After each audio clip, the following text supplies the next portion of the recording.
नमस्कार,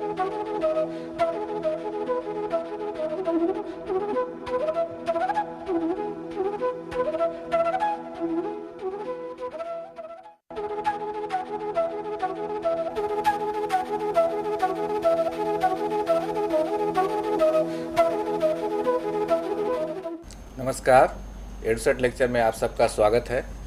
मित्रों, आज की पुस्तक समीक्षा में डॉक्टर मधुकर गंगाधर लिखित पुस्तक दरख्तों के साए है। इस पुस्तक में उनकी विभिन्न साहित्यकारों के साथ हुई बातचीत, उसकी स्मृति का संकलन है। इसमें न सिर्फ महान साहित्यकारों की जीवन की जानकारी मिलती है, बल्कि उस समय की स्थिति, परिस्थिति और चुनौती जो थी उसकी भी एक झांकी हम लोग को मिलता है। डॉक्टर मधुकर गंगाधर ने उन साहित्यकारों के साथ जो अपने जीवन बिताए, साक्षात्कार उनके किए, उस दौरान जो उनसे बातचीत हुई, उस सब का एक जो हम लोग कह सकते हैं निचोड़, जो क्या एक मूल बिंदु था, उसको इनमें संकलन करने की कोशिश की गई है। और साथ ही कई ऐसे पहलू हैं जिसके बारे में पहली बार हम लोग को इस पुस्तक से जानकारी मिलती है। साथ ही इसकी क्या खूबियां हैं, क्या कमियां हैं, इस पर भी हम लोग चर्चा करेंगे। और इस चर्चा के लिए स्टूडियो में उपस्थित है जाने माने साहित्यकार डॉक्टर भगवती शरण मिश्र। आप 100 से भी अधिक उपन्यास लिख चुके हैं और एक खास बात, आप भारतीय प्रशासनिक सेवा में के वरिष्ठ अधिकारी रहे हैं। कई पदों पर काम करते हुए भी आपने साहित्य में अपनी रुचि के कारण लिखते रहे हैं और आपके साहित्य काफ़ी प्रेरणादायक साबित हुआ है हम लोगों के लिए, बहुत साहित्य प्रेमियों के लिए। साथ ही अभी वर्तमान पीढ़ी को यहाँ प्रतिनिधि कर रहे हैं डॉक्टर विवेक मिश्र। उनकी कहानी संकलन अभी हाल में आई है और कविता भी लिखते हैं। पेशे से वे डॉक्टर हैं, फिर भी साहित्य के प्रति रुचि और साहित्य का क्या धार होना चाहिए, लोगों के प्रति क्या रवैया होना चाहिए, इस सब को समझते हैं और आम लोगों के साथ साहित्य को कैसे पहुंचाया जाए, इस पर उनकी गहरी पकड़ है। तो मैं समझता हूं कि वो भी इस पुस्तक पे अपने विचार रखेंगे। साथ ही इस पुस्तक के रचयिता डॉक्टर मधुकर गंगाधर हैं, जो जाने माने लेखक, उपन्यासकार, साहित्यकार, कहानीकार, कई जो साहित्य के विविध पहलू होते हैं, विविध आयाम हैं, उनको समेटने की कोशिश किए हैं और उनके रचना से काफ़ी लोग प्रभावित हुआ और कई नए रचनाकार भी पैदा हुए हैं, साहित्यकार भी पैदा हुए हैं। तो मैं समझता हूं कि इतने वरिष्ठ साहित्यकारों के बीच आज चर्चा होगी इस पुस्तक के बारे में। लेकिन इस चर्चा करने से पहले सबसे पहले इस पुस्तक के रचयिता डॉक्टर मधुकर गंगाधर को आमंत्रित करता हूं कि वे अपने विचार रखें कि कैसे इस पुस्तक लिखने का विचार आया और क्या इस पुस्तक में महत्वपूर्ण है समाजसेवी और साहित्यकार, खास करके समाज शास्त्र के स्टूडेंट के लिए ये पुस्तक किस प्रकार लाभदायक साबित हो, क्योंकि ये संस्मरण है, उस पर भी जानने की कोशिश करेंगे। इसलिए उनको आमंत्रित करता हूं कि पहले अपने विचार रखें, उसके बाद हम लोग इसकी खूबियाँ और खामियाँ के बारे में चर्चा करेंगे।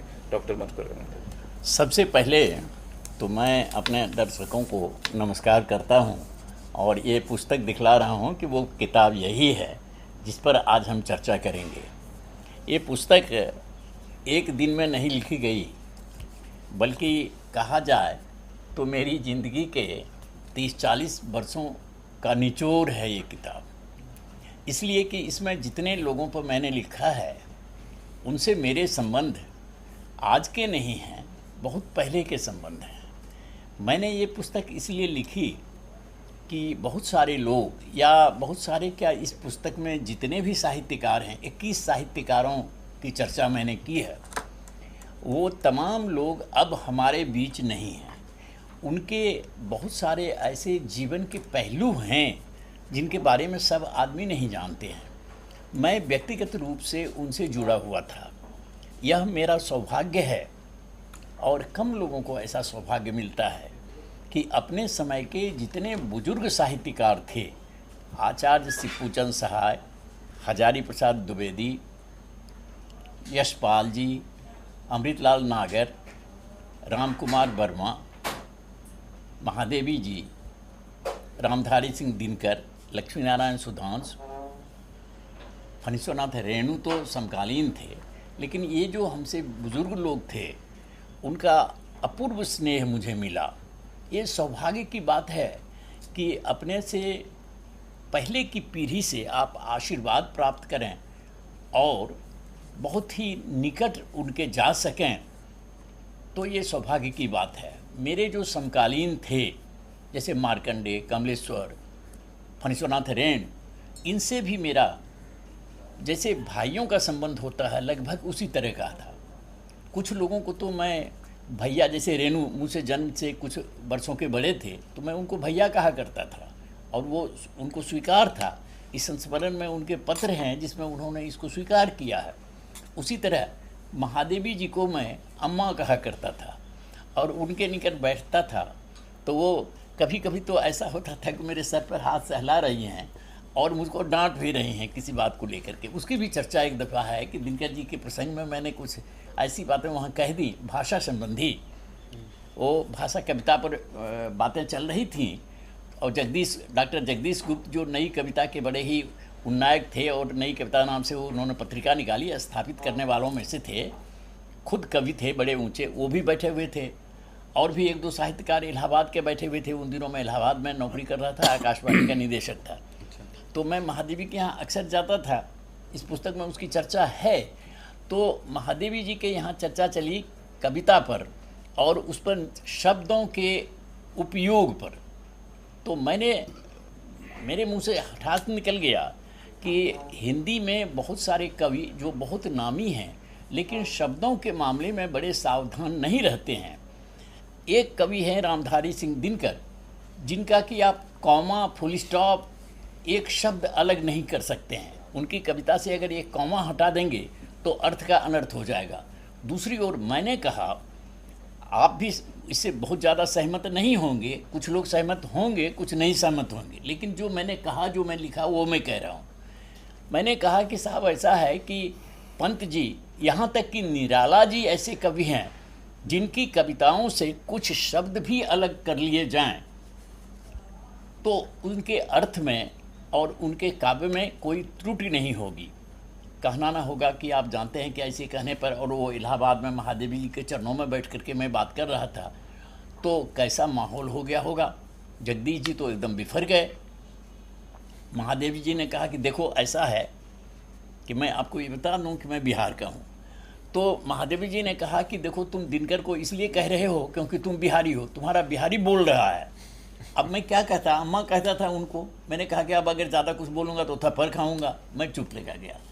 और उस महादेवी जी को जो कभी रेडियो परिसर में नहीं गई थी और उन्होंने प्रतिज्ञा की थी कि मैं नहीं जाऊंगी, उनको मैंने बुलाया कविता कहने के लिए नहीं, पेड़ रोपने के बहाने से।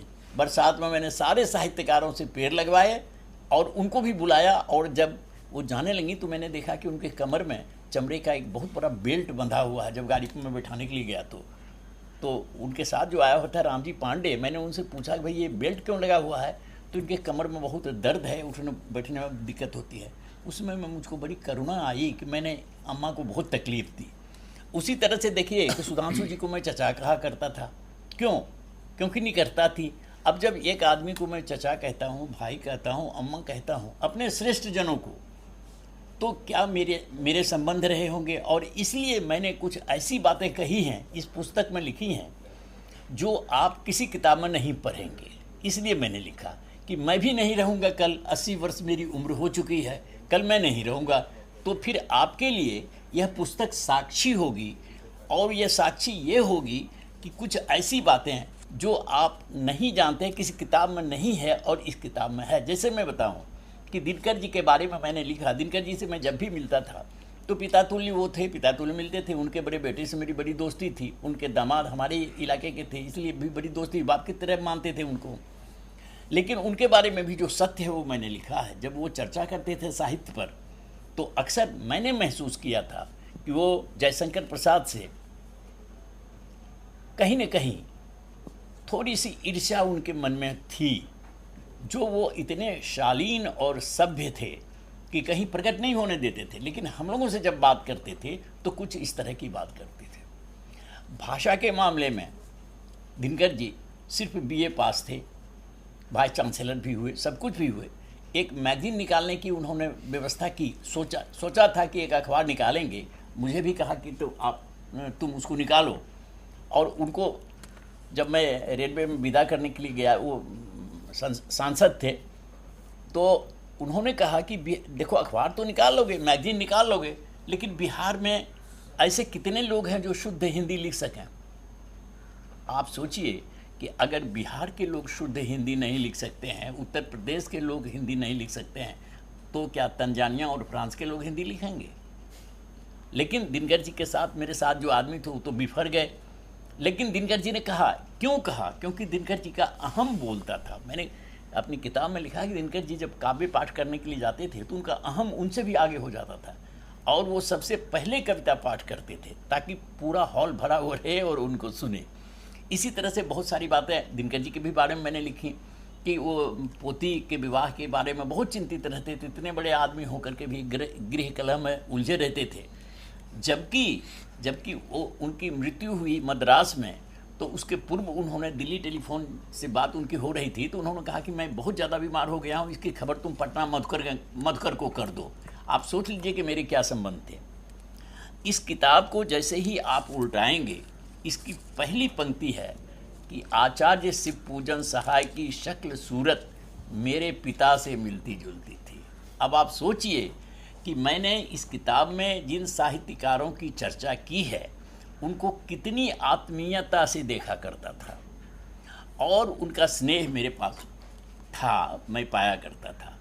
अब जैसे हजारी प्रसाद द्विवेदी को एक दिन डॉक्टर सुधांशु ने खाने पर बुलाया और वो एमएलए थे उस समय में, पटना की बात है, क्वार्टर में कोई था नहीं उनका, वो सब घर छुट्टी था, घर चले गए थे। मुझे बुला के उन्होंने कहा कि तुम ऐसा करो, खाने का इंतज़ाम करो। अब खाने का इंतज़ाम किया, उसमें मैंने वर्णन किया है कि सुधांशु जी को अच्छा मांस खिला करके, मैंने नाम दिया है, पढ़ेंगे आप, वो नाम मैं अभी नहीं बताऊंगा, किताब में ही पढ़िए, इसको थोड़ा सा रहस्य रहने दीजिए, कि मैंने लिखा है कि कलछुल और छोलनी के सहारे वो विधान परिषद में चले गए, मगही पान खिला करके कुछ आदमी कवि और लेखक हो गए, मधुकर गंगाधर खाना खिलाने के बाद भी उनसे कुछ नहीं ले सके। अब ये सारी बातें जो हैं वो ये इसलिए नहीं कि मैं सुधांशु जी को छीटा कसी कर रहा हूँ, मैं ये कहना चाह रहा हूँ कि सुधांशु जी को भोजन के प्रति वो कितने अभिजात्य थे, कितने स्वाद पसंद थे, मैंने इसकी चर्चा की है। उसी तरह से मैंने अवसर के बारे में कहा है।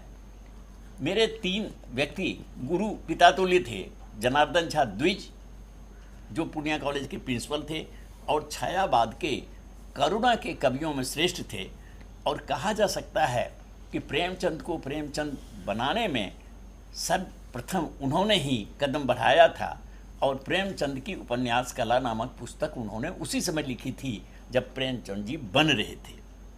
तो ऐसे व्यक्ति, रामधारी सिंह दिनकर राष्ट्र कवि थे, आप जानते हैं। लक्ष्मी नारायण सुधांशु ऐसे व्यक्ति थे जिन्होंने बंगलौर अधिवेशन में जवाहरलाल नेहरू से मिल के ऐसा उन्होंने दबाव डलवाया, या कहिए कि उनका प्रभाव था कि संपूर्ण हिंदी क्षेत्र में हिंदी अकादमी की स्थापना का प्रस्ताव उन्होंने पास करवाया और उसकी स्वीकृति दिलवाई जवाहरलाल नेहरू से।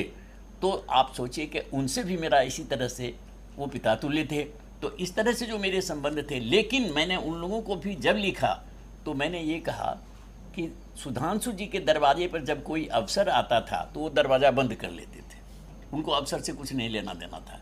क्योंकि एक दफ़े जवाहरलाल नेहरू ने उनको कहा कि तुम बिहार के मुख्यमंत्री आप बनिए, तो उन्होंने कहा कि नहीं, मैं मुख्यमंत्री बनूंगा तो हिंदी की सेवा नहीं कर सकूँगा, मैं स्पीकर ही रहूँगा। ठीक है, तो वो अफसर को टाल देते थे। द्विज जी ऐसे थे कि वो अफसर को देख करके कहते थे कि ठीक है, आओ जाओ, सोचते हैं कि क्या हो सकता है। अफसर बहुत देर इंतज़ार नहीं करता था, वो निकल के चला जाता था। और दिनकर जी ऐसे थे कि दरवाज़ा खटखटा के जब अफसर कहता था कि मैं आपके पास आया हूँ, तो वो हाथ बढ़ा करके बाजुओं में उसको लपेट लेते थे तुरंत। अब ये आप लाक्षणिक चीज़ है, लेकिन मैंने अपने गुरुजनों की भी जो सही बातें हैं वो मैंने कही है, 2 टूक कही है बातें। उसी तरह से रेणु जी के बारे में, राजकमल के बारे में, मार्कंडे कथाकार मार्कंडे के बारे में, कमलेश्वर के बारे में, ये लोग मेरी दांत कटी रोटी के दोस्त थे। मार्कंडे, कमलेश्वर, रेणु, राजकमल चौधरी, मैंने 2 टूक को सही बातें कही हैं और ऐसी बातें कही हैं जो उनके साहित्य से इतर है, व्यक्तिगत चीज़ें हैं, लेकिन एक साहित्यकार की व्यक्तिगत बातें हैं मैंने उनको व्यक्ति के रूप में लिया ही नहीं है, मैंने उनको साहित्यकार के रूप में लिया है। और साहित्यकार के रूप में व्यक्तिगत वो कैसे थे वो चर्चा मैंने की है। जैसे कि नागार्जुन के बारे में मैंने कहा है कि वो शुद्ध मैथिल की तरह ठहाका मारते थे और मछली पसंद व्यक्ति थे, लिखते थे, कवि गोष्ठी में जाते थे। और उन्होंने मुझसे एक दफ़े कहा कि तुम हूटिंग कवि गोष्ठी शुरू करो, और वो मैंने किया। 5-6 गोष्ठियाँ मैंने की कि लोग जब कविता पाठ करना शुरू कर देते थे तो पहले कवि से, पहली पंक्ति से ही हम लोग उसको हूट करना शुरू करते थे। तो नागार्जुन ने कहा कि इससे क्या होगा कि हूट प्रूफ हो जाएंगे लोग, और उनके हूट प्रूफ का एक उदाहरण दिया। पटना यूनिवर्सिटी में विद्यार्थियों के बीच, आप विद्यार्थी सुन रहे होंगे अगर, तो आपके बीच एक आदमी कविता पाठ करने के लिए उठता है, उसके पहले एक आदमी ने ऐसी कविताएं पढ़ी थी जिसको लोगों ने काफ़ी हूट किया था। नागार्जुन जी जब उठे तो उस पर भी हूटिंग की कुछ बातें शुरू हुई, कुछ सीटियां बजी, कुछ जूते घिसे गए। तो उन्होंने छाता लेकर के गए हुए थे, छाता तान लिया, कहा कि देखो मैं तैयार होकर आया हूँ, अगर अंडे हैं टमाटर हैं तो फेंको, मैं झेल लूँगा। कहना नहीं होगा कि इसके बाद विद्यार्थी लोग शांत हो गए और उन्होंने कविता पढ़ी। तो ऐसी ऐसी बातें जो नागार्जुन की कविता तो सब पढ़ते हैं, जनकवि सब कहते हैं, लेकिन हूटिंग के समय वो छाता तान करके मंच पर गए, मेरा ख्याल है किसी किताब में आपको नहीं मिलेगा। उसी तरह से सुधांशु जी के बारे में, दिनकर जी के बारे में, सतीनाथ भादुरी के बारे में, वो बंगला के बहुत बड़े साहित्यकार थे। और मैं ही नहीं बल्कि काफ़ी लोग ऐसे हिंदुस्तान में हैं जो दुनिया के अगर 10-12 श्रेष्ठ उपन्यासकार चुने जाएं तो उसमें सतीनाथ भादुरी को रखना पड़ेगा। वो बंगला के लेखक थे। उनका एक ढुढ़ाईचरितमानस उपन्यास था जिसके बारे में रेणु के मैला आंचल से कंट्रोवर्सी थी, मैंने उसकी भी चर्चा की है। और ढुढ़ाईचरितमानस के बारे में महत्वपूर्ण चीज़ ये है कि 47-48 ईस्वी में वो उपन्यास लिखा गया और उसी समय उन्होंने ढोढ़ाई के नाम पर मानस लिखा, यानी मर्यादा पुरुषोत्तम राम की जगह उसने ढोढ़ाई जो एक तत्मा था उसको उन्होंने हीरो बनाया अपने उपन्यास का।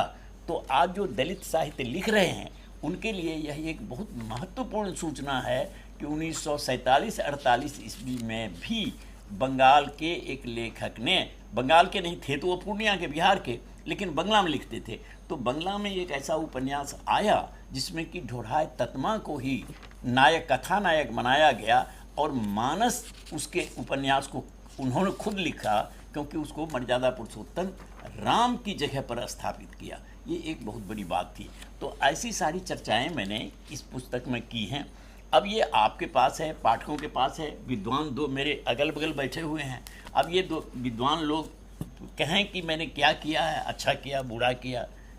मैं भगवती बाबू से अनुरोध करूंगा कि पहले, क्योंकि एक संकलन है, संस्मरण है, इसको आप किस साहित्य के किस कसौटी पे रखना चाहेंगे, कहाँ रखना चाहेंगे पहले, उसके बाद फिर हम लोग आगे चर्चा बढ़ाएंगे। डॉक्टर भगवती शरण मिश्रा जी से आग्रह करते हैं कि वो बताएं, क्योंकि वो आपने स्वयं इस अपने वक्तव्य में कह दिया है कि यह साहित्य की एक विधाओं में है। हिंदी साहित्य या और भी साहित्य विविध आयामी होते हैं, उनके कई आयाम हैं।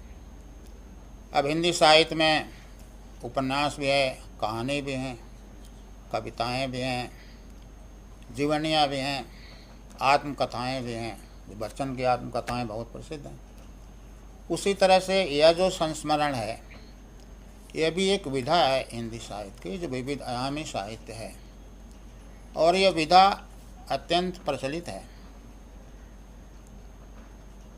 इस संबंध में मैं इनसे बात करूं? नहीं, और कुछ पूछना है आपको? नहीं, आप इस पर बताइए, विधा है लेकिन उस पर कितने खरे उतरे हैं, किस कसौटी पे? चलिए अभी मैं बोलता हूँ। तो प्रश्न यह है कि पहले तो मैं इस पुस्तक पर अति संक्षिप्त में बात कर लूँ। केवल संस्मरण होने के नाते यह उपयोगी नहीं है और पठनीय नहीं है कि मात्र संस्मरण है, क्योंकि हमारे मित्र डॉक्टर मधुकर गंगाधर जी ने ज़्यादातर उन व्यक्तियों पर अभी चर्चा की जिनके ऊपर संस्मरण लिखे गए हैं। वस्तुतः यह पुस्तक के आद्यंत अच्छे अच्छे सुंदर शब्दों से भरी हुई है कृति, जैसे सुंदर पुष्पों की एक माला गूंथ दी जाए। मैं तो कहता हूँ कि आज जब हिंदी की दुर्दशा हो रही है सरकार के हाथों या मीडिया जो टीवी हो उनके हाथों, फिल्मों के हाथों, हिंदी के शब्दों का शुद्ध उच्चारण नहीं होता हो, गलत शब्द बोले जाते हों, हिंदी के जगह अंग्रेजी के शब्द पिरो दिए जाते हों, ऐसे में हिंदी आज एक ऐसे दौर से गुजर रही है कि एक बार मैंने कहा था और लोग भी कहते हैं कि हिंदी नहीं रह गई, वह इंग्लिश हो गई। तो इस दौर में यह एक पुस्तक इस रूप में आई है कि मुझे लगता है कि जैसे पंख से पूर्ण सरोवर में एक सुंदर कमल पुष्प खिल आया, एक सुगंध बोझिल कमल पुष्प खिल आया हो, ऐसी यह कृति मुझे प्रतीत होती है। क्योंकि इसके अब मित्र होता ही है कि साहित्य का निर्माण कैसे होता है। परसों मैं कह रहा था लेकिन समय इतना नहीं था। साहित्य का निर्माण मुख्यतः वाक्यों से होता है, वाक्यों से तो होता ही। और वाक्य कैसे बनते हैं? वाक्यों के लिए शब्दों की जरूरत है। हमारे मनीषियों ने शब्द को ब्रह्म कहा है। ब्रह्म व्यापक है, प्रभावकारी है, परोपकारी है। तो ऐसे शब्द हों जिनके अर्थ में व्यापकता, इतना ही नहीं, हमारे यहाँ क्या आ गया, वाक्यम रसात्मकम काव्यम। अगर वाक्य को आप रसात्मक बना दो, रस से भर दो, तो वह काव्य बन जाता है। तो ऐसे ऐसे वाक्य हैं जो इस पुस्तक को मात्र गद्य पुस्तिका नहीं बनाते हैं, क्योंकि थोड़ा कलेवर में छोटी है इसलिए मैं पुस्तिका भी कह सकता हूँ, बल्कि यह एक काव्य ग्रंथ के रूप में भी आपके समक्ष प्रस्तुत है। रह गई बात कि यह संस्मरण है। हमारे मित्र अमरेंद्र जी ने कहा कि थोड़ा इस पर प्रकाश डालिए। मोटी बात है कि यह एक शब्द है या स्मरण, उसके पहले प्रत्यय संस्कृत का लग गया संग, स पर बिंदु संग हो गया। यह प्रत्यय युक्त स्मरण में यह प्रत्यय लगा तो संस्मरण बन गया। स्मरण क्या है यह तो बताने की जरूरत नहीं है। स्मरण विगत की घटनाओं, विगत के वार्तालापों, जैसे इसमें वार्तालाप बहुत है, तो विगत की चीज़ों को का स्मरण है। लेकिन संस्मरण बन गया तब क्या हुआ? संस्मरण बन गया तब यह होता है कि वह संस्मरण सौंदर्य पूरित होता है, कला पूरित होता है, वह पठनीय होता है। उसमें विगत की दुखद बातों को भूल जाते हैं और सुखद बातों को लेते हैं। क्योंकि संस्मरण केवल व्यक्तियों के संबंध में नहीं हो सकता, आपके जीवन में भी अच्छी और बुरी घटनाएं घटती हैं, उनका भी स्मरण आपको होता है। और नहीं तो बिछावन पर जाते हैं तो दिन भर की अच्छी बुरी बातें सामने आती हैं, लेकिन बुरी बातों को, जैसा कि मनोवैज्ञानिकों का भी कहना है, सब जानते हैं, वो खट से दिमाग से निकाल देना, मस्तिष्क में रखना नहीं है। लेकिन जो अच्छी बातें, जो सुखद बातें, जो हमारे स्वास्थ्य को भी सुखद बनाती हैं, उन स्मरणों को हम रखते हैं। तो इस तरह से अपने साथ घटी हुई घटनाएं भी संस्मरण होती हैं, लेकिन वे होती हैं जो कि आपके लिए सुखद हैं। उसी तरह से व्यक्तियों से आपकी जो बातचीत हुई, आपका जो वार्तालाप हुआ, आपने उनके संग में आकर जो कुछ सीखा आदि अच्छी अच्छी बातें जहाँ तक संभव हो उसको हम लिखते हैं। इसलिए वह संस्मरण बन जाता है। अच्छी सुखद बातों को लेकर के, और व्यक्तिपरक यह पुस्तक है, तो ऐसा व्यक्तियों के साथ संजोग बैठा, उनके साथ संग हुआ, उनको स्मरण करके हमने लिखा। सही बात है कि इसमें ऐसे भी लोग हैं जिनके बारे में बुरी बातें भी लिखी जा सकती थी, लेकिन संस्मरण है, केवल स्मरण नहीं है। इसलिए लेखक ने पूरी तरह से न्याय किया है संस्मरण के साथ कि ऐसी घटनाओं को जहाँ तक संभव हुआ है किनारे करने का प्रयास किया। क्योंकि जिन व्यक्तियों के बारे में लिखा गया है उनमें से बहुतों को मैं जानता हूँ और उनके चरित्र को भी जानता हूँ। अब चूँकि नाम खुल रहे हैं और मधुकर जी ने स्वयं नाम खोल दिए हैं, तो कुछ नामों को मैं लूँगा, अभी ज़्यादा नहीं लूँगा। तो उनके बारे में और बातें भी लिखी जा सकती थी, लेकिन उनके शुभ पक्ष को, उनके सूचितापूर्ण पक्ष को, शुभ पक्ष को इन्होंने दिया है। अच्छी बात है। थोड़ी बहुत बातें, थोड़ी अंतरंग बातें आई हैं, ठीक है, वे चल सकती हैं। गुलाब में कांटे भी होते हैं, इसकी कोई ख़ास बात नहीं है। तो अब मैं, आपकी अनुमति हो तो, अब यहाँ वर्तमान पीढ़ी के प्रतिनिधि कर रहे हैं डॉक्टर विवेक मिश्रा जी हैं, उनसे मैं जानना चाहूँगा कि पुस्तक वर्तमान पीढ़ी के लिए किस तरह लाभदायक साबित हो गई, क्या अपेक्षाएं जो हो सकती है वो इसमें है या नहीं है, इस पर आप कुछ प्रकाश डालें। अमृता जी, सबसे बड़ी बात ये होती है कि हम कृतिकार के कृति पे तो देखते हैं, रचनाएं देखते हैं, हम लोगों की कविताएं, कहानियां, उपन्यास पढ़ते हैं, लेकिन बहुत कम हम ये जान पाते हैं कि रचनाकार अपने समय में, अपने व्यक्तिगत जीवन में कैसे उन चीज़ों को जीता है, उसकी रचना और उसके जीवन में कितनी समानता है, कथनी और करनी में कितनी नज़दीकी है। और जैसा कि मिश्र जी ने कहा अभी कि ठीक है, संस्मरण का मतलब है कि अच्छी चीज़ें आएँ और उसमें हम जो नहीं है, जो नहीं लेना चाहिए, उसे हटाया जाए। लेकिन एक बात और भी कि अगर हम संस्मरण को साहित्य मानते हैं, अगर संस्मरण साहित्य है तो उसमें अच्छी और बुरी दोनों चीज़ें आएंगी, क्योंकि अच्छे होने से ज़्यादा साहित्य का सच्चा होना समाज के लिए बहुत ज़रूरी है। और ख़ास तौर से जब हम उस प्रणेता की बात कर रहे हों, साहित्यकार की बात कर रहे हों, उनसे जुड़े संस्मरण हों। अगर केवल घटना है, मामूली घटना है और बातचीत है और अपने व्यक्तिगत अनुभव हैं उन संस्मरणों में, तब तो ठीक है। लेकिन जब संस्मरण ऐसे हों जहाँ रामधारी सिंह दिनकर और बाबा नागार्जुन और सतीनाथ भादुड़ी, फणीश्वरनाथ रेणु और शिव पूजन सहाय, कमलेश्वर जैसे व्यक्तित्वों से होकर हम गुजर रहे हैं, उनके रचना क्रम से होकर गुजर रहे हैं, तो वहाँ पे हम केवल अच्छी अच्छी बातें नहीं ले सकते, वहाँ वो बातें भी ज़रूर उजागर होनी चाहिए और इसीलिए उसे पढ़ा भी जाना चाहिए। जो हम कमलेश्वर जी की एक जीवनी के बारे में जानते हैं या फणीश्वरनाथ रेणु की एक जीवनी जानते हैं, तो ये संस्मरण इस करके उनके जीवनी से अलग हैं, इसलिए ये विशेष हैं, इसलिए उनको अलग से पढ़ा जाना चाहिए। छात्रों के लिए भी ज़रूरी है, जो पढ़ रहे हैं उनके लिए भी ज़रूरी है, और हम जैसे लेखकों के लिए भी ज़रूरी है, क्योंकि हम हो सकता है कि व्यक्तित्व का एक हिस्सा बिल्कुल नहीं जानते। किसी पूछते हैं खुद डॉक्टर मधुकर गंगाधर से, क्या कहते हैं कि क्यों, किस कारण से उस पक्ष को इन्होंने छोड़ दिया? क्या संस्मरण के साथ न्याय करने के लिए सच्चाई को इन्होंने नहीं उठाया, नहीं, खराब पक्ष को नहीं साहित्यिक विधा पर? देखिए, ऐसी बात नहीं है।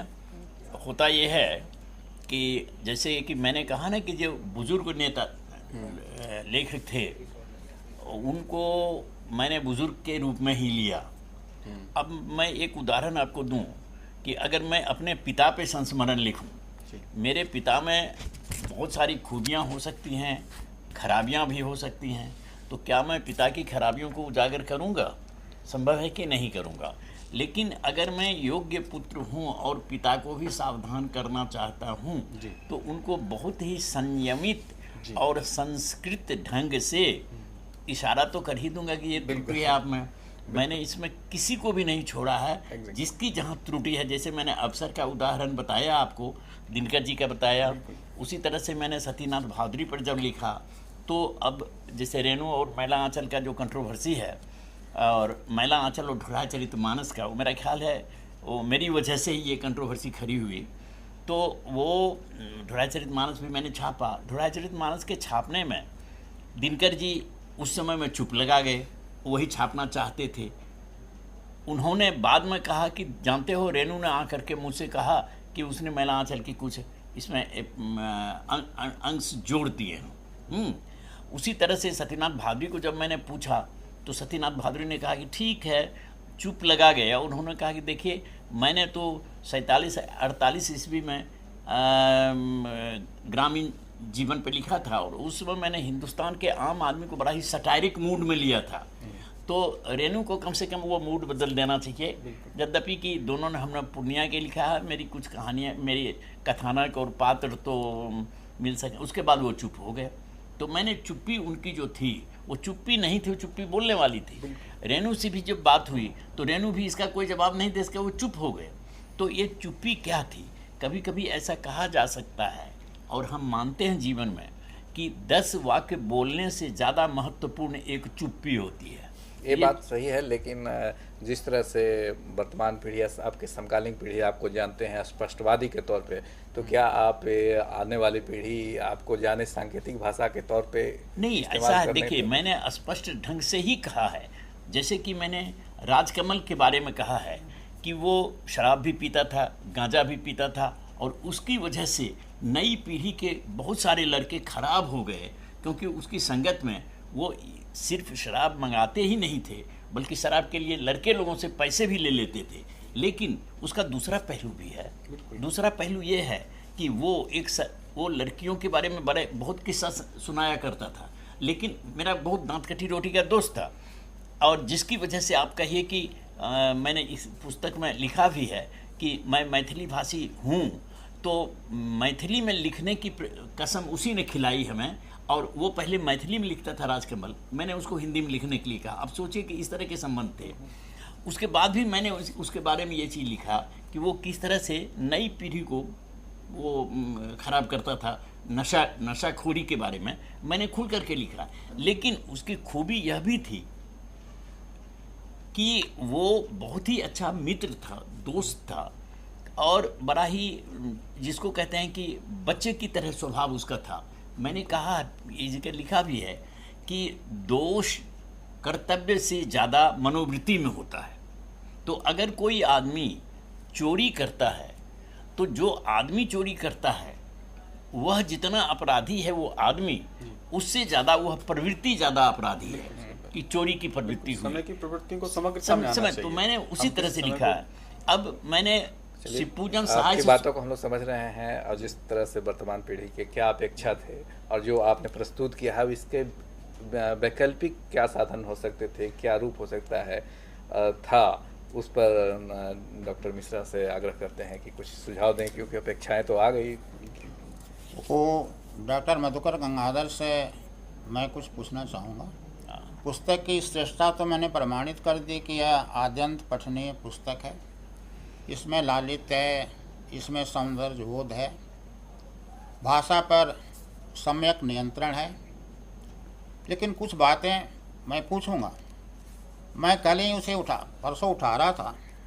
आपने इसका नाम दिया दरख्तों के साए। स्पष्ट होता है इस नाम से कि आपने कुछ लोगों को दरख्त माना, वृक्ष माना, और उनके सायों में आप रहे या उनके सायों से आपको कुछ लाभ हुआ। लेकिन मधुकर जी, मैं नाम लूँगा, मैंने कल परसों भी कहा था कि इसमें कुछ ऐसे लोग भी हैं मधुकर जी जो आपके सामने दरख्त नहीं हैं, वे मात्र पौधे हैं। फिर उनके साए से आप क्या लाभ उठा सकते हैं? अब तो ये सारे रहे नहीं, जीवित रहे नहीं। उदाहरण के लिए मार्कंडेय इसमें दो हैं। एक मार्कंडेय प्रवासी हैं जो बिहार के हैं, जो गीतकार थे। क्षमा करेंगे, वे तो स्वर्गीय हो गए, लेकिन क्षमा करेंगे, वे इस योग्य नहीं थे कि मधुकर जी उनके सायों का कुछ प्रयोग कर सके।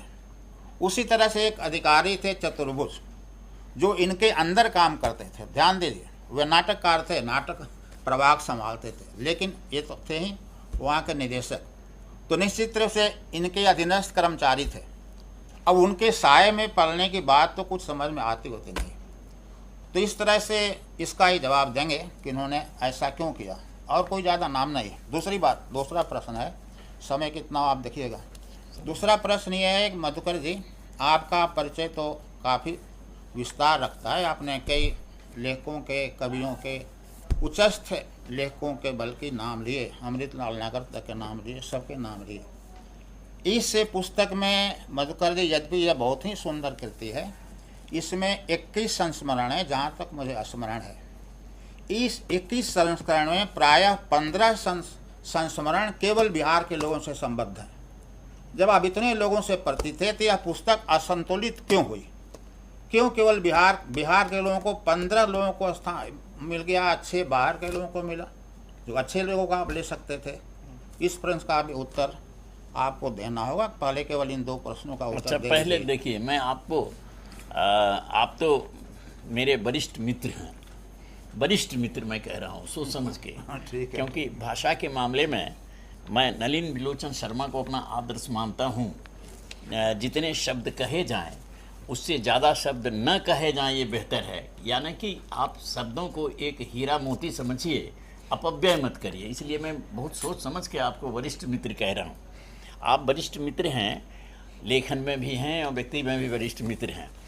पहला सवाल यह है कि मैंने कुछ ऐसे लोगों को लिया है जिसको लेना नहीं चाहिए था, यही सवाल है मैंने आपका। और उनके जो चरित्र थे उसको यथा तथ्य मैंने नहीं रखा। मैंने पहले ही उदाहरण दिया। देखिए, एक हमारा भाई है, छोटा भाई है, वो बहुत सारा काम ऐसा करता है जो अच्छा करता है, उसकी मैं तारीफ़ करता हूँ, जो बुरा करता है उसकी बुरा करता हूँ। दूसरी बात, इसके जो मूल में है वो मैं आपको बताऊँ।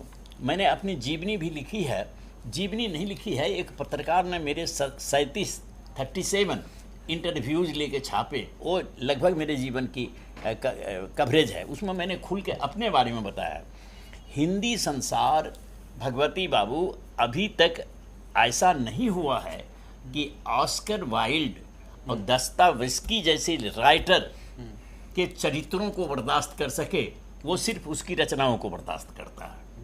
रेणु व्यक्तिगत क्या था वो तो सही है, लेकिन आप प्रकाश पुंज क्यों नहीं होते? नहीं, वो ऐसा है कि नहीं हो सकता है ना। वो होता क्या है कि या तो उसके बेटा पोता हमारे ऊपर मुकदमा करते या गाली गलौज करते।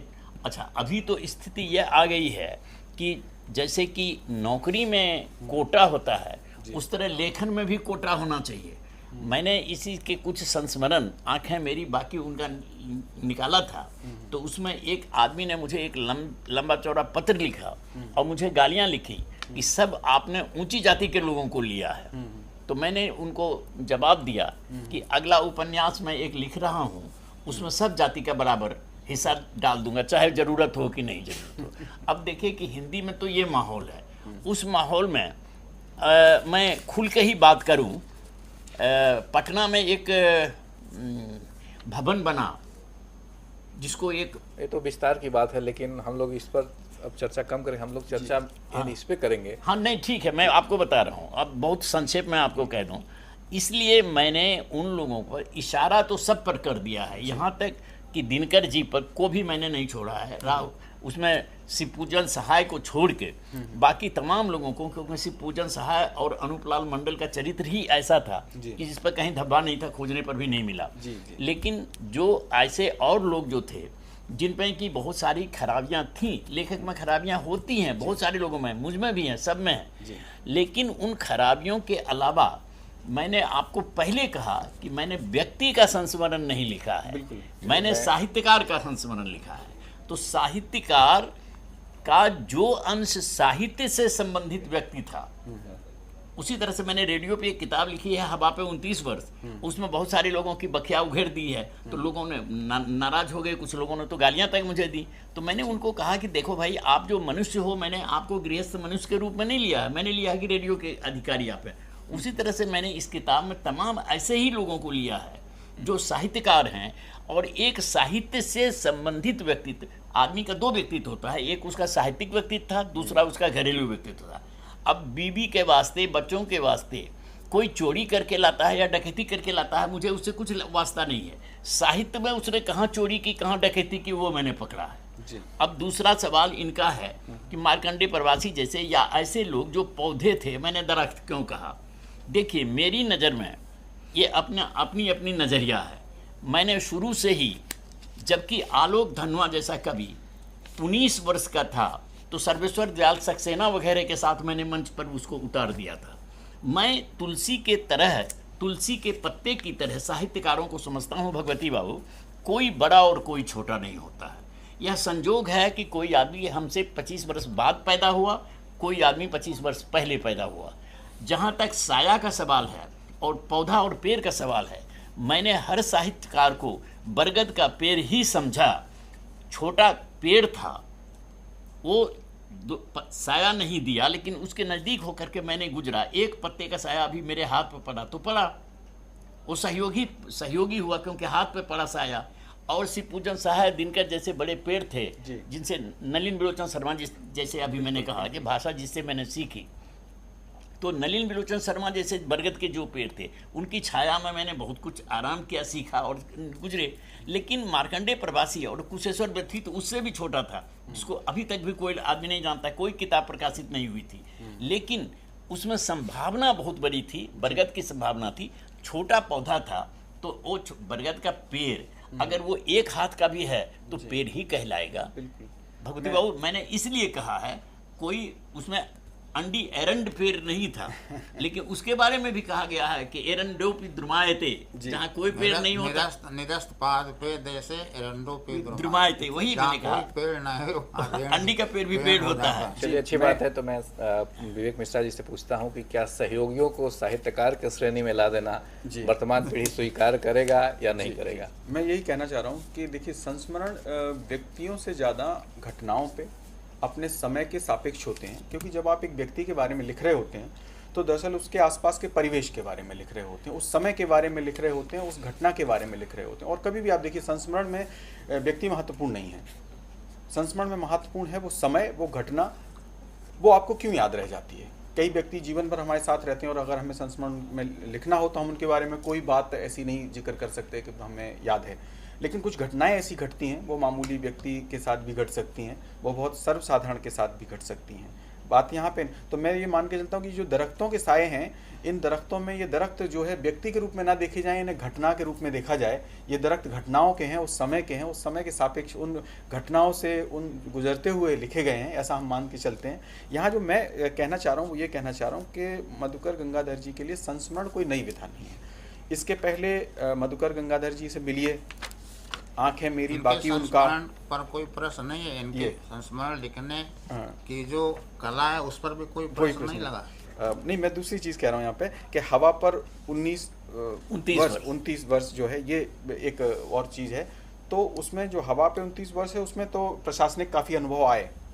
यहाँ पे बात ये उठती है कि जो मधुकर गंगाधर से मिलिए में जो भाषा और जो खुलापन मैंने देखा, यहाँ पे कहीं कहीं मुझे वो नहीं दिखाई देता जो दरख्तों के साए में। क्योंकि मधुकर गंगाधर से मिलिए में कई व्यक्तिगत प्रसंगों को भी आपने बड़े अच्छे से लिया है, और इसमें क्या है, दरख्तों के साए में कि जिस व्यक्ति के बारे में हम बात कर रहे हैं तो घटना बाद में आती है, व्यक्ति पहले आता है, उसका व्यक्तित्व है, उसका परिवेश है, घटना बहुत बाद में आती है। और उसमें कहीं ना कहीं मधुकर जी के अपने निजता जो है वो खत्म हुई है। मधुकर गंगाधर से मिलिए वाली पुस्तक में था मैंने कि आपने बड़े खुल के अपने बारे में भी लिया है। यहाँ पे कहीं ना कहीं मुझे ऐसे लगा कि आपने अपने को एक दूरी, एक दृश्य से थोड़ी सी, दृष्टाभाव से थोड़ी दूरी बना के रखी है उस घटना से। ये क्या है? नहीं, देखिए ऐसा है विवेक जी कि जब मैं बाथरूम में जाता हूँ तो अपने कपड़े उतार के स्नान करता हूँ, सही, लेकिन जब आप बाथरूम में जाते हैं तो आपके कपड़े तो मैं नहीं उतार सकता है। तो सवाल ये है कि मैं अपनी बातें तो कह सकता हूँ, क्योंकि अपनी बातें कहने के लिए इसमें अपनी बातें कम है, उसमें मैं ही कटघरे में हूँ और मैं ही जज हूँ। लेकिन जहाँ मैं जज बन करके दूसरों को कटघरे में खड़ा करूंगा तो उसको तो हक होगा कि वो अपनी बातें हमको कहे।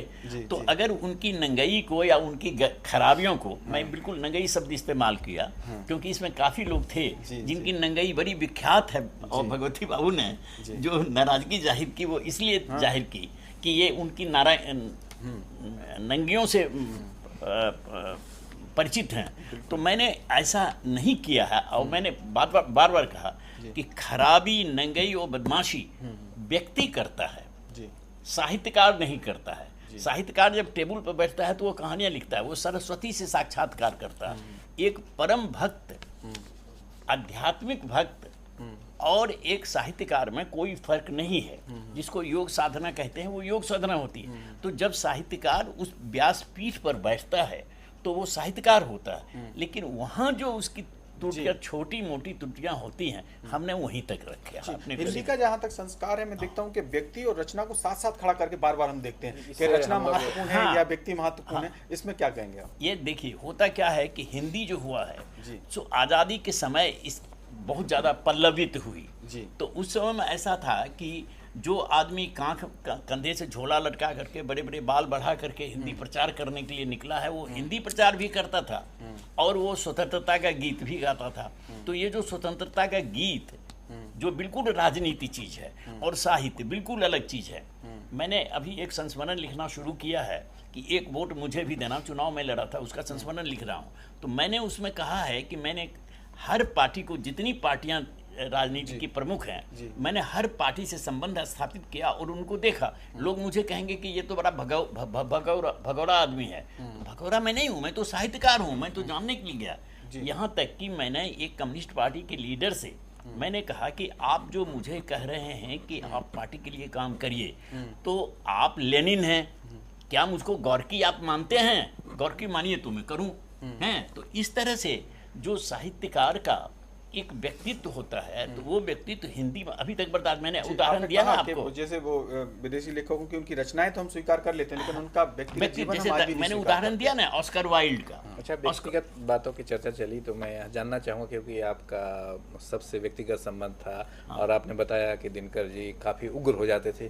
क्या इस बात पर चर्चा आपकी कभी दिनकर जी से हुई कि आप क्यों उग्र हो जाते हैं, क्यों आप शुरू में कविता करने चाहते हैं लोगों वही मैं कह रहा हूं कि कारण क्या पड़ताल- आप इसकी जांच पड़ताल की? क्योंकि आप दो भूमिका में थे, एक पत्रकार की भूमिका में भी और एक साहित्यकार की भूमिका में, तो आपके प्रश्न को उचित उत्तर वहाँ से आ सकता था। क्या नहीं आपने नहीं नहीं, एक वो बात देखिए एक मिनट मत कर रही, एक बात मैं बताऊं। इन्होंने अपने दिनकर जी के संबंध में जब ये कहने लगे तो इन्होंने कहा कि दिनकर जी में कुछ आम आदि अधिक था। इसका दिनकर जी की एक पंक्ति याद कीजिए, सुनो क्या सिंधु में गर्जन तुम्हारा, स्वयं युग धर्म का हुंकार हूँ मैं। हाँ। यह दिनकर की है।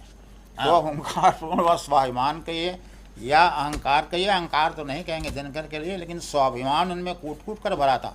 इनका कथन ठीक है कि वो चाहते थे कि सबसे पहले मैं कविता पाठ करूं। एक बार जानकी वल्लभ शास्त्री से उनका करीब करीब युद्ध होने को रहा, दोनों पहलवान।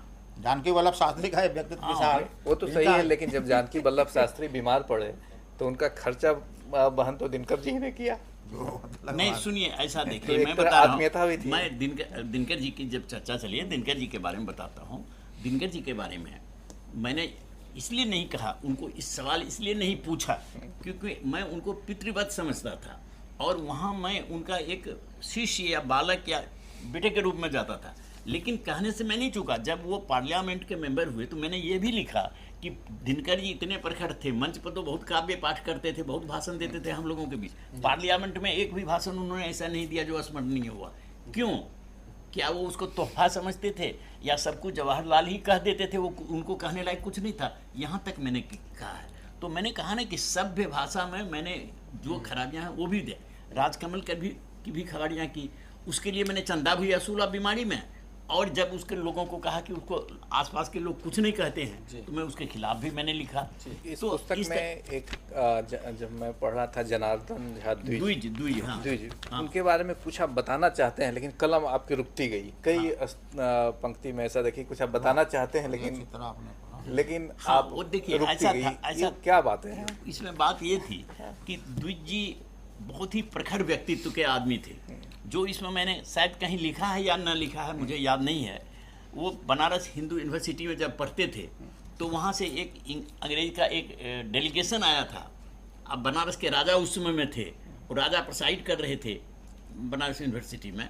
तो उन्होंने जब भाषण दिया तो इतना अच्छा भाषण, अंग्रेजी में, द्विज जी हिंदी अंग्रेजी दोनों में MA थे, तो उन्होंने अंग्रेजी में भाषण दिया, इतना अच्छा भाषण दिया कि जब वो उतर के नीचे आए तो राजा जी ने सोने की घड़ी खोल करके उनको दी। वो मंच पर कूद के चले गए, जाके कहता है कि आपको किसने अधिकार दिया है कि आप लक्ष्मी के माध्यम से सरस्वती का अपमान करें? लीजिए घड़ी। आप सोचिए, इस तरह के व्यक्ति थे और पूरा व्यक्तित्व तो इसी तरह का रहा।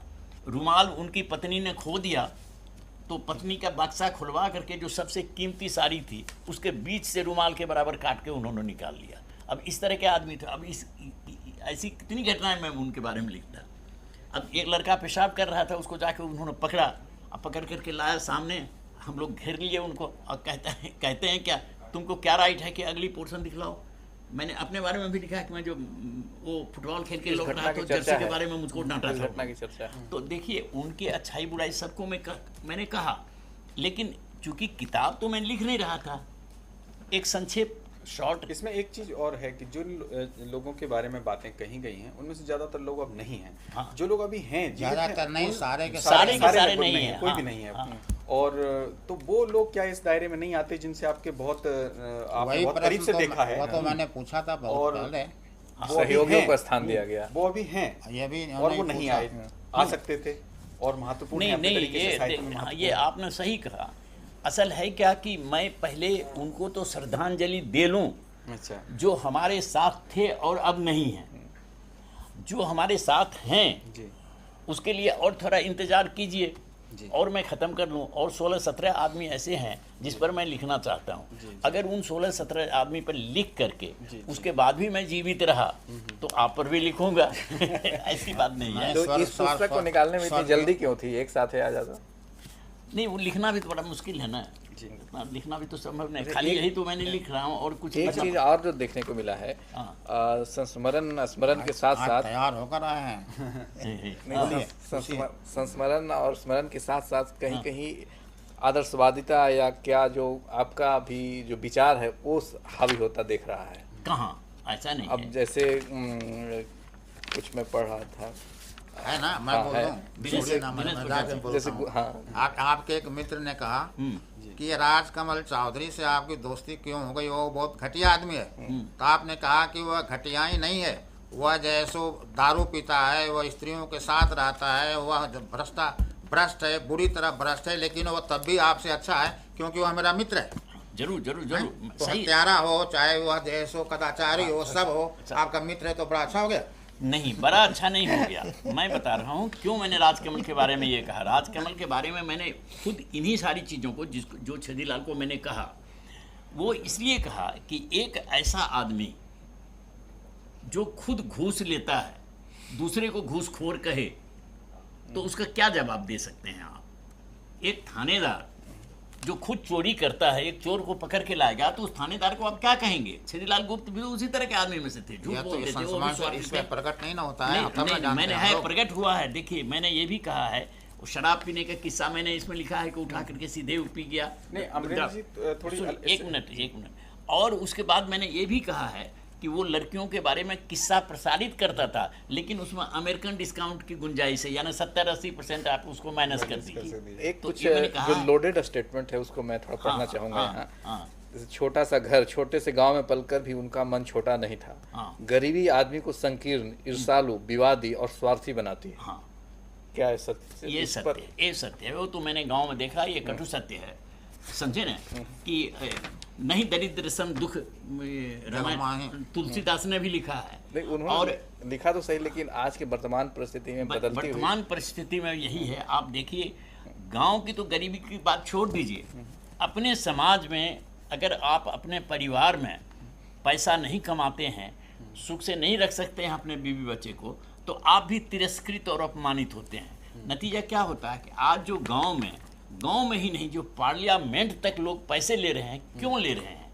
इसलिए ले रहे हैं, गरीब तो नहीं है, ये तो गरीब नहीं है, गरीब क्यों नहीं लेते है, हैं? लेकिन सुनिए, गरीब होने का डर है। है। जो ये डर है खो जाने आदमी का को, डर सांप से ज्यादा सांप का डर होता है। जी वो आदमी को मार देता है। उसका होता है, मैं एक आदमी छप्पर बना रहा था फूस का, उसमें उंगली में लेहू बहने लगा, उसने झाड़ दिया, ऐसे बांध करके चले गए। दूसरे साल जब फिर वो उसको खोलने के लिए गया तो देखा कि वहाँ एक सांप बंधा हुआ है। उसने कहा, अरे बाप, ये तो सांप हमको पिछले साल काटा था, और वो बेहोश होकर गिर गया और मर गया। अब डर ऐसी चीज है जो सांप के काटने से भी ज्यादा भयंकर होता है। तो आज जो पार्लियामेंट तक में लोग चोरी करते हैं, डकैती करते हैं या बदमाशी करते हैं, जिसकी चर्चा हमेशा अन्ना ग्रुप वाले लोग कर रहे हैं, मैं नहीं कहता हूं कि वो चोर डकैत हैं, लेकिन वो वैसे काम करते हैं जैसे काम नहीं किए जाना चाहिए। ऐसे बहुत सारे एमपी हैं, वो इसलिए करते हैं कि उनको गरीबी का डर है, जी।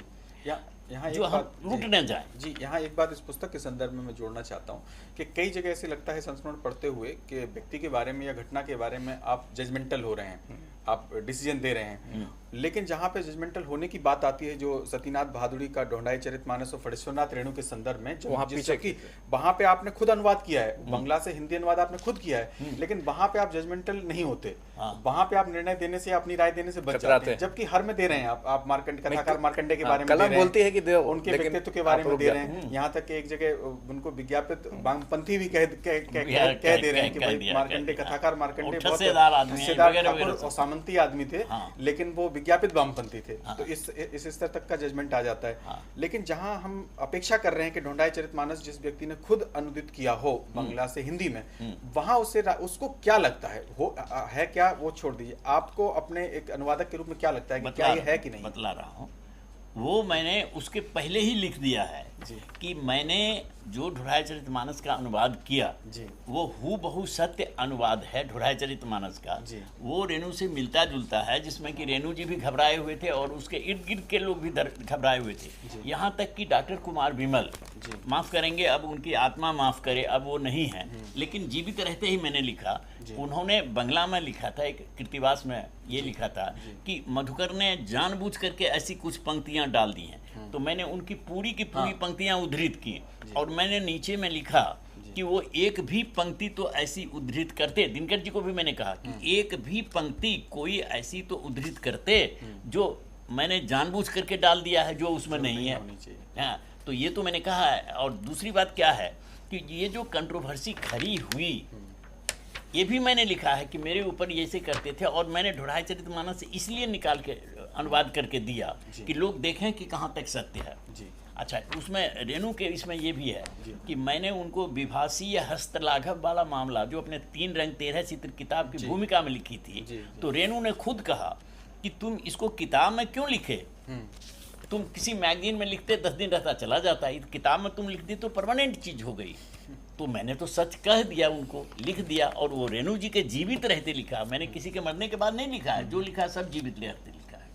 फिर वो यहाँ कैसे छूट गया? कहाँ? दरख्तों के साए में। इसमें है, आप पढ़िए उसको फिर से एक दफे, सतीनाथ भादरी वाला पढ़िए, उसमें एक चर्चा और भी है कि ये इसका विस्तृत विवरण मैंने नया में अमादेर सतीनाथ भादरी लेख में लिखा है। लेकिन वो अनुदित करते हुए आपको लगता रहा कि वाकई सामने है। हाँ, वो आप पढ़िए उसको फिर से देखिए एक दफे, कहीं न कहीं आपको हिंट मिलता जाएगा। समय बहुत कम है, इसलिए कुछ ऐसे प्रश्नों को जो इस पुस्तक जिस तरह से लिखा गया है, इसमें खास करके बच्चों को भी आकर्षित करेगा, क्योंकि एक साहित्यकार को कैसे दूसरे साहित्यकार देखते हैं, उस नज़रिए से कुछ इसमें जो त्रुटियां मुझे नजर आई, कुछ प्रूफ रीडिंग की त्रुटियां रह गई है। उसके लिए लेखक जिम्मेदार है, प्रकाशक? उसमें दोनों जिम्मेदार हैं, दोनों जिम्मेदार है। जिम्मेदार दोनों इसलिए है कि लेखक जब उसको फाइनल कर देता है कि भाई ठीक है आप छापिए इसको, तो लेखक वहाँ गुनहगार हो जाता है, और प्रकाशक इसलिए गुनहगार है कि किताब तो प्रकाशक छापता है ना। उसको लोग ऐसे पहले कहते थे कि प्रेस का भूत। और एक चीज़ मैं आपको बताऊं, प्रूफ के मामले में मैंने शिव पूजन जी की उक्ति उद्धृत की है कि प्रूफ देखना कच्चे घर में झाड़ू लगाने जैसा है, जितनी दफे झाड़ू लगाओगे उतनी दफे गलतियां नहीं। मैं आपका बचाव करूंगा यहाँ। हाँ, यूँ तो प्रूफ की गलतियाँ इसमें ज़्यादा अधिक हैं, लेकिन अमरेंद्र जी यह भी बात सत्य है कि आज तक ऐसी कोई पुस्तक किसी भी भाषा में नहीं लिखी गई सिवा बाइबल के जिसमें प्रूफ की गलती नहीं हो। यहाँ ज़्यादा है, अधिक है, इसलिए दृष्टि में आ जाते हैं, लेकिन प्रूफ की गलती तो होनी ही होनी है। आप कितनी बार प्रूफ दिखाओ ना, वो तो प्रूफ की गलती होगी। तो कोई किताब प्रूफ की गलती से रहित नहीं है। हाँ, लेकिन इसमें खटकने वाली बातें हैं, मैंने इसे नहीं कहा, पहले भी नहीं कहा था, प्रूफ पर ध्यान देना चाहिए था। इसका एक दूसरा पहलू है, बड़ा अच्छा पहलू ये है कि शायद लेखक या प्रकाशक पाठक के ज्ञान की परीक्षा ले रहा हो कि वो ये गलत शब्दों का सही शब्द प्रूफ की गलती पकड़ता है कि नहीं, प्रूफ की गलती ही नहीं, मैं तो गलत शब्दों को सही रूप में लेता है कि नहीं लेता है। ये बड़ा अच्छा प्रश्न है, क्योंकि हिंदी प्रकाशकों के पास वो प्रोफेशनल प्रूफ रीडिंग जिस गंभीरता से दी जानी चाहिए अब नहीं है, अब होनी चाहिए, अब नहीं है। प्रूफ रीडर्स हैं, बहुत कम हैं, अब प्रकाशक लोग रखते वाले थोड़े हैं, और शिवपूजन साय की तरह प्रूफ रीड कर देने वाले थोड़े, कोई नहीं, अब नहीं हो सकता है। लास्ट 2 कमेंट एक भगवती शरण मिश्रा जी से और एक विवेक मिश्रा जी से लेंगे कि इस पुस्तक को साहित्यकार और सामान्य पाठक किस रूप से लें, उसके बाद इसको विराम में पहले विवेक मिश्रा जी से, उसके बाद। जी, मैं यही कहूँगा कि ये पुस्तक एक ऐसे समय में हमें ले जाती है जिन रचनाकारों की रचनाएं आज हमारा युवा वर्ग पढ़ रहा है, उनके व्यक्तिगत जीवन के संघर्ष, उनसे जुड़ी घटनाएं, और जिनकी चर्चा हुई वो 2-4-6 नाम ही हम चर्चा यहाँ पे कर पाए, और भी बहुत महत्वपूर्ण नाम हैं जो अपने समय के साहित्य को ही नहीं बताते, अपने समय के समाज को, वहाँ की विसंगतियों को, वहाँ की कठिनाइयों को बताते हैं, और साथ में ये भी बताते हैं कि जब कोई संस्मरण लिखता है तो व्यक्ति जो लिख रहा होता है उसके जीवन के संघर्ष भी साथ साथ चलते हैं। तो ये जरूर पढ़ी जानी चाहिए पुस्तक, और इस मतलब संदर्भ में से देखा जाना चाहिए कि आज जो हम हिंदी की बात करते हैं, ये कठिनाइयाँ हिंदी के साथ, साहित्य के साथ, समाज के साथ अपने अपने समय में हमेशा रही हैं। जी, ऐसी बात है कि केवल पुस्तक की बात करें तो यह पुस्तक निश्चित रूप में एक श्रेष्ठ कृति है और यह पठनीयता से ओतप्रोत है। इसलिए कोई भी जब इस पुस्तक को उठाएगा तो पहले पन्ने पर आएगा तो अंतिम पन्ने तक जरूर पहुंचेगा। जी, बहुत रोचक। नहीं तो ऐसे में देखिए, हमारे यहाँ काव्य की श्रेणी में संस्कृत में सबको रखा जाता है, गद्य हो चाहे पद्य हो। अब जैसे गद्य पद्य तो ज़्यादा हैं संस्कृत में, आप जानते हैं भागवत है, महाभारत है, सब कुछ है, कालिदास हैं, भवभूति हैं, इशारे के सारे। लेकिन एक गद्यकार भी संस्कृत में बहुत बड़ा हुआ है, बाण भट्ट। तो बाण भट्ट बहुत अच्छा एक उपन्यास उन्होंने लिखा, उसी चर्चा हम छोड़ दें। तो परिभाषा दी गई है कि काव्य यशसे अर्थ कृते, काव्य या साहित्य की सफलता इसमें है कि वह यश प्रदान करता है, अर्थ प्रदान करता है। तो यश तो निश्चित रूप से मधुकर गंगाधर जी को इस पुस्तक से प्राप्त होगा, अर्थ तो इनके प्रकाशक जाने कितना प्राप्त होगा। लेकिन पाठक लेखक जो है वह यश का ही आकांक्षी होता है और यह इसको जैसे इनको अवश्य मिलेगी, यह मेरा पूर्ण विश्वास है। मैं यही इस संबंध में यही उक्ति अपने देना चाहूँगा। मित्रों, जैसा कि आप लोगों ने सुना, यह पुस्तक कई मायनों से आप लोगों के लिए लाभदायक साबित होगा। यह न सिर्फ साहित्यकारों के जीवन के बारे में जानकारी देता है, बल्कि समय, परिस्थिति और चुनौती, जैसा कि डॉक्टर विवेक मिश्रा जी बता रहे थे, उसको भी आपके सामने परोसता है। और जहाँ तक यश की बात है, लेखक को तो मिलेगा ही और आपको ज्ञान मिलेगा, तो निश्चित तौर पे मैं समझता हूँ कि यह पठनीय है एक और आपने जोड़ दिया ज्ञान का, और आपको लिए लाभदायक साबित होगा। तो इस उम्मीद के साथ आज के कार्यक्रम को यहीं विराम देते हैं। आप सबको धन्यवाद और आज यहाँ आए सभी मेहमानों को धन्यवाद और डॉक्टर मधुकर गंगाधर जी को भी धन्यवाद, जिन्होंने अपने पुस्तक के बचाव में तर्क दिए और साथ ही किस तरह से उपयोगी साबित होगा, इसके लिए भी उन्होंने हम लोग को बताया। इसी शब्दों के साथ आज के इस कार्यक्रम को विराम देते हैं। Thank you. बहुत बहुत धन्यवाद आपको।